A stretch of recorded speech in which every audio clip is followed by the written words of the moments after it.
Hey everybody, Chairman here. So recently I was able to play at a 13-man locals nearby, and I went 4-0 undefeated with a Hololive deck I was testing at the time. And so I thought this would be a great opportunity to do a quick deck profile on the deck that I brought to a tournament, go over kind of like my idea behind building the deck and what I was testing at the time, and also some of the changes that I'm going to make moving forward with the deck and how I would definitely build a deck in the in the future, and also just talk about kind of like what I feel about the deck and the matchups so far. So let's just get straight into it. So starting off with the deck list, we're playing 4 copies of Hachama.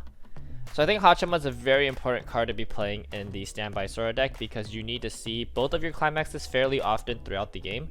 You need to see a standby at level 1 to get the 2-1 Sora out as fast as possible, and then after that you basically want to see a gold bar every single turn so you can continue to loop the Sora combo and get the next soul and the advantage from that. So we're playing 4 copies of the Hachama. It helps us mill so we can hit our standby targets into the waiting room as fast as possible, and then any climax we see, we're usually going to add it to our hand as long as we have a card that in our hand that we can filter out for it. So it's just a really great card for a deck that heavily relies on its climaxes. We're playing 4 copies of it. We're also playing 4 copies of the Sora Brainstorm. I think the Sora Brainstorm is really strong in this deck because it is basically a 1-stock encore for either your 1-0 Mikos, which you usually don't use that for the 1-0 Miko, but mostly for your 3-2 Soras. It's a 1-stock encore for them. It's a really powerful effect. Also gives you the like 3k power for the crackback, which is really great because basically you just kill anything that could threaten it or get over it on the return swing. And then also the Brainstorm effect is really good. It's just a really solid back row card to have. So generally speaking, I definitely like to see 4 copies of it in the deck. The next card is going to be a bit of a unique choice that I was testing at the time. It's going to be 4 copies of the 00 TD Clock Bomb Okayu that also on attack you can mill 1. If it's a level 0, you can summon it. And this only happens if you have 1 or less other characters. So generally you're doing that the first turn you're playing at level 0, and then usually you don't get it off afterwards. I think this card, so I chose this card because I really wanted a costless plus at level 0. So the thing with Standby Sora is on your first turn on level 1, you need to have 1 stock and attack 3 times so you can have 4 stock, and then the following turn your entire Sora combo costs exactly 4 stock. So you're actually you need a lot of stock in this deck. You don't have a lot of room to basically use your stock to brainstorm or do anything at level 0 unless you have some ways of getting advantage at level 0 that does not require stock. So Okayu is definitely one of the ways you can get advantage at level 0. If you mill a 0, you have about like a 40% chance first deck to mill a level 0, which is not bad. But more importantly, she also is a clock bomb, which means that when I play her turn 1, if I just attack with her, my opponent's not going to want to commit a big board because I have a card that can just basically get rid of any card that they play, and so it slows down the level 0 game, gives me more turns at 0 to help me set up. And it also just means that if my opponent does play something big, like let's say they open with like a 3-5 chaser, I can just play the Okayu, swing once. If I get the plus, that's great. If I don't, I just get rid of their chaser, and then now they're on an empty board. And if they're not comfortable setting up like a tri-field on that turn, usually tri-fields require like a clean cut of some sort or some kind of other way of getting advantage. If they're not comfortable responding with a tri-field, then they're gonna play like 1 or 2 characters, and I've already achieved like that slow level 0 that I'm aiming for, right? So definitely, it's just like a really good card that fits really well. I still want to test it more. I'm not sure if it's the best option. I do think it's better than Clean Cut in terms of like a costless plus option at level 0, but maybe there are other options. Maybe I'm a little bit too too paranoid. Maybe I actually do have more stock, but definitely it was really good in the games I played. Got rid of anything that my opponent played, like any threats that mattered. It actually plus basically every other game at least, and so that was really great. And also all of the cards that it can summon out, we just want them like if it's the Hachama, it's just like on field effect, which is great. If it's a Sora, we want her in the back row anyway. So yeah, just like the targets for the summon is also really good. So generally speaking, you do want to play this with some kind of top check, but honestly I'm playing this more for like the combined package of abilities, and I don't really care if I like miss on the top check that much. So yeah, anyways, just solid card to play at level 0 and just kind of be able to handle level 0 really well on her own. And then she's green, so she's usually what we level up for green color. Next, we play 3 copies of Roboco. I would not go any lower than 3 copies. You basically need 3 copies because like it's really, you basically have to play her in order to like, get your Soras back into the deck. Otherwise you're just not going to be able to summon 3 Soras at all, because you're gonna mill some Soras first deck, and then it's just gonna be really sad. So you actually like have to see this every single game. So you definitely want to play at least 3 copies of her. It's also really good because you can like summon her out with the Okayu if you get lucky, and then you just play the standby and you just bounce it back to your hands. Like, that's awesome. Both effects are really good. It's 1k power cross turn, so she can also like be used to pump your Miko. The only awkward part with the Roboco is that on your Sora climax turn, because you need a full field when Sora attacks, you can't bounce the Roboco unless you like know you're gonna trigger a standby, but that means that your first Sora attack still, you can't climax combo off of that attack. It's like, it's basically you just can't bounce the Roboco. That's fine, because like if you if you like do the change combo but you don't have the gold bar but you have a standby, you can just play the standby, bounce the Roboco, and then standby out the 2-1 Sora, which is like a super sick play. And even if you don't combo off, you still like plus like crazy with that. So Roboco is just a really good card in general, and you need to see her every single game, so that's why I run her at 3.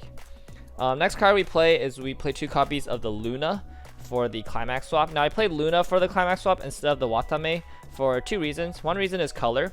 So this deck actually does not have a lot of flexibility when it comes to color, because you're really just trying to like, you're sculpting so kind of frantically at level 0 and level 1 that you don't really have the option to kind of like clock for color or like even worry about that. So just having as many things in this deck be either green or red just makes your life so much easier. The fact that it's green is really useful.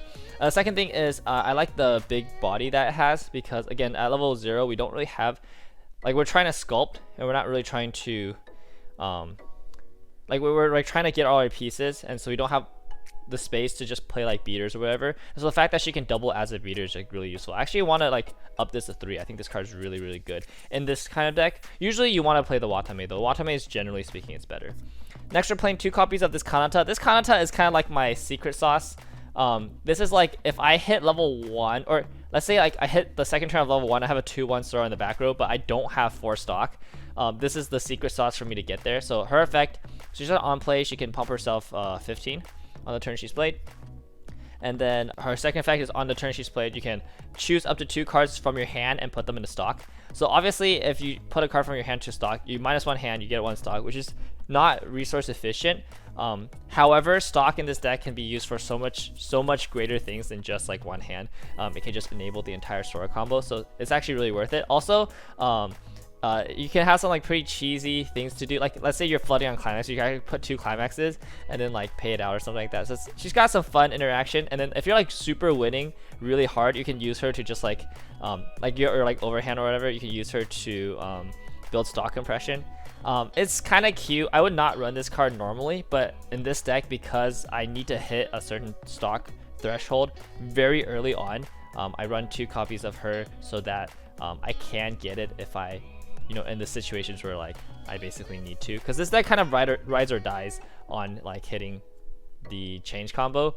If you don't do it like consistently enough, you're not going to win as much, because that's kind of like the whole game plan with this deck. So yeah, I think it's pretty good though. And also it acts as like a 3-5 beater on your turn, which is really nice. Next, we're playing 2 copies of 00 Fubuki. I was playing this because I thought I needed more mill. I didn't know how much mill I needed, but it turns out like 4 Hashima is actually plenty of mill, so I didn't really need to resolve the Fubuki. So this is probably going to go out for other cards.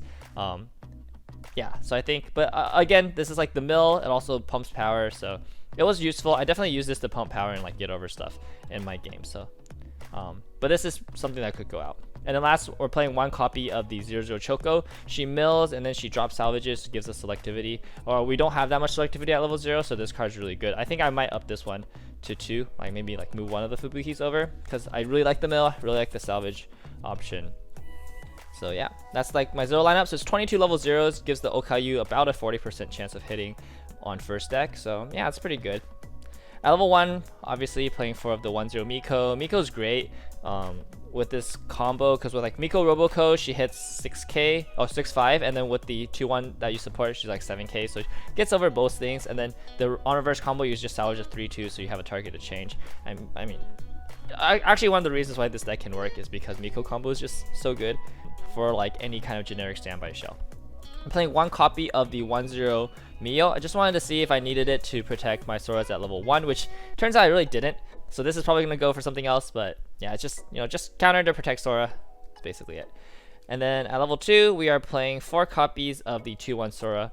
Obviously, part of our important combo piece, we need to see as many of this as possible. It's also great because she is a level support, so extra copies of her, you just plop her down, just gives your Soras more power, and then eventually, if like somehow they remove all your Soras, and then you just refresh your deck, and then you have the fresh deck to change with, and you already have the 2 on the back row. So just having more copies of this is great. Also, she has the on-play effect to filter any card from your hand into a Sora from your waiting room, so that you can always, get the change combo off if you need to. So yeah, just again, the fact that you can run 4 of each and it's like not a dead card is one of the best parts about the Sora package, in my opinion. And then next we're going to play 1 copy of the Hachima counter. Hachima counter, MVP, honestly, in a deck like this that wants to dirtle and stall. And it's just so good, especially since like you have a bunch of cards towards the later part of the game where like they're just kind of dead in hand. The Hachima just turns into something like that's super powerful. And they're not expecting it because who expects Hachima counter? It's like they basically have to keep guessing that if you have it or not. So what I do is I'm probably gonna put another Mio into the second Hachima counter because it's kind of hard to get. We don't have like salvage triggers or anything like that in this deck, but yeah, definitely really strong.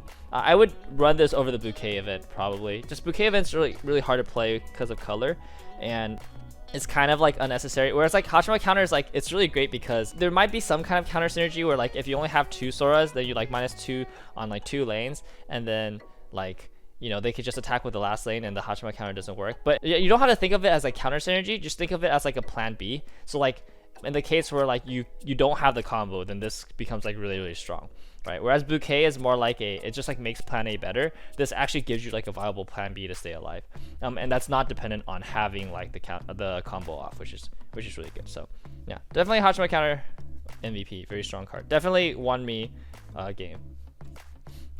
Obviously 4 copies of the 3-2 Soras. You feel really bad when you draw the second one. I had a game where I just refreshed the deck, 1 Sora in hand, like 3 Soras or 2 Soras in deck, and like I think one was in stock, and I'm just like, all right, I'm ready to change, and I freaking drew it, and I was like, oh my gosh, can't get rid of it. Feels bad. All right, I'm running a 2-2 split of early play healers, 2 Fubuki, 2 Suisei. Mostly just testing out to see how the split works and what I like better. Honestly, I think I would keep the split going forward because both have their kind of uses in their own situations. Like the Suisei is better when you have extra cards in hand and you need to filter. The Fubuki is better when you don't have that much cards in hand. Also, the conditions are different. Sometimes it's easier to meet Fubuki, sometimes it's easier to meet Suisei. So yeah, I think 2-2 is like pretty good split. It just gives you that flexibility. Generally speaking, I'd probably go for probably more leaning towards the Suisei, just because again, once you get to the later part of the game, your hand doesn't really matter. All that matters is if you can get the climax or not. So Suisei is probably better in that sense, so that you can continue to like you can use your hand to generate stock and like brainstorm more and stuff like that. But I mean, they're both fine. I was testing out 1 copy of Luna as like a backup plan in case I didn't get Sora out. Haven't really played this deck going into tournament, so I wasn't sure how consistent the 3-2 Sora was like in interaction with my opponent's game plan. Turns out I actually just got this every game, so I never went on this Luna. But I still think the Luna is like a pretty decent backup plan in case that like like something that you can bring out at like level 3 or level 2 and just kind of like throw your opponent for a loop. It's also very defensive, but it also has offensive ability with the on reverse burn. So yeah, I think it's good at a 1-of copy. I'm not really like going for this, but if I see an opportunity to like land this, it's actually quite strong. Also, it's really easy to back it up with the not with this, so it has anti-synergy because it's a level 0 on the board, but it can be really easy to back up with the Miko, which I do run. 1 copy of the Miko, again, just like another good back row card. Also another healer, and it gives us access to brainstorm towards the late game when we usually try to ditch this for this and just have like a beefier front row and stuff like that. Yeah, and that's 42 cards. Obviously the climax spread is 4 standby. Oh my gosh, they're kind of going off the screen. 4 standby, 4 gold bar. Generally speaking, I only keep the gold bar at level 0 if I have like a really crazy hand. Otherwise, I'll just keep the standby and then I'll try to like draw into the gold bar. Playstyle with this deck is I don't actually care about gold bar comboing the first time I get the Sora change, because the Sora change is actually a straight up +1 if you get it off at level 1 with the change combo, like standbying out and changing. It's a +1. And then if your opponent only can out one of the Soras, then it's a +2 on the next turn because you keep two of your 3/2 beaters. And they're 3/2 beaters at level 1, which is like absolutely insane. Your opponent's just like gonna hard neg on their field and stuff like that. So it's already worth doing, even if you don't gold bar combo. So I see the gold bar combo is actually an extra, it's like a bonus at level 1. I don't even go for that. All right, I just want to get the change off, get the field of beaters, and just start just win the board like right away. And then I'll eventually get the gold bars. Like the gold bars will come, eventually and stuff like that. So it's kind of like my playstyle. And so in my 4 games, I got the Sora combo out at level 1 in 3 of the games, and then the last game I got hit to level 2 before I got the combo off. But every single game it was just like I had one turn at level 1 where I set up the Sora, and the next turn I was able to get the Sora off immediately. So it's actually super consistent. This deck is crazy consistent, super powerful because your opponent really can't out more than 1 lane, and if they can't out more than 1 lane, you plus like crazy. And even if they out more than 2 lanes, it's like even. And then depending on what they the price that they pay to out your lanes, then maybe you're actually still ahead still. So yeah, really, really strong deck. It had a blast. It was super consistent as well, and I feel like it didn't really lose too much. I think there's not very much that actually interacts with this. I think the one thing it loses to is Ayame. So please don't take this into a Hololive Oling tournament. You're just going to get completely shreked by Ayame. But outside of specifically Ayame and any card that can out multiple lanes by itself, maybe 2/1 Yuja if she hits, that's pretty brutal as well. But otherwise, outside of those cards, this deck just performs so well. It's so consistent, and it's so powerful, especially at level 1. So changes I would make. So definitely I was talking about it. Extra Hachima counter, move the Mio counter over. Didn't really need the 1/0 counter, and I think an extra Hachima counter would be helpful for consistency. Getting rid of the Fubukis I think is really key because I don't need the extra mill. And in fact, we're gonna up the Choco. Oh, wow. We're gonna up the Choco to 2, so that's gonna help move the mill over. So we're gonna get Choco mills, and then so this one could go for a Luna, but actually there's one card that I actually want to play. Hold on, I need to grab it. Alright, so I actually want to try playing some copies of this 0/0 Kanata. So the Kanata, it has a bond effect, not really important, but the second effect is you can ditch a card and sack this Kanata to salvage any character from your waiting room. And the ditch anything is super important in this deck because sometimes you draw the second token of Sora and you're just I actually can't ditch this. It's really difficult to ditch the Sora from your hand, and so having the Kanta and being able to ditch it is really good. And the fact that it stacks itself doesn't really matter because you go into the token of Sora turn, you play the Roboco, which is already 1 back row, and usually have your Brainstorm as the other back row, and then your 2/1 just changes into your full front row. So even if you play something like a Choco to use to discard the Sora, you're gonna have to summon over the Choco anyways. So the fact that the Kanata gets rid of itself, it doesn't really matter at all because you're gonna summon over that spot anyways, and then it doesn't cost any stock, which is the best part. And so yeah, I think probably gonna try maybe one Kanata, seeing how much I like it. Maybe if I like this card a lot, which I think I actually might bump this up to 2, maybe move on this Kanata over to this, because the minus doesn't actually matter again because of how the summon works. So yeah, so anyways, this is my take on Standby Sora. Obviously this is a deck that's already been pretty well established, nothing new, but I definitely think I have some interesting choices myself and going into kind of the deck design and kind of my experience with the deck. So hopefully that's a takeaway for some people and might inspire you guys to try this. I would definitely, if you haven't tried this deck out, it's so much fun. This deck is actually super fun to play, so I definitely recommend you guys try it out. And that's everything from me. I'm still working on testing other holiday decks. Hopefully we get to that tier list sometime. There's a lot to, there's a lot of holiday stuff to test, so I do my due diligence. And yeah, well anyways, I'll see you guys next time.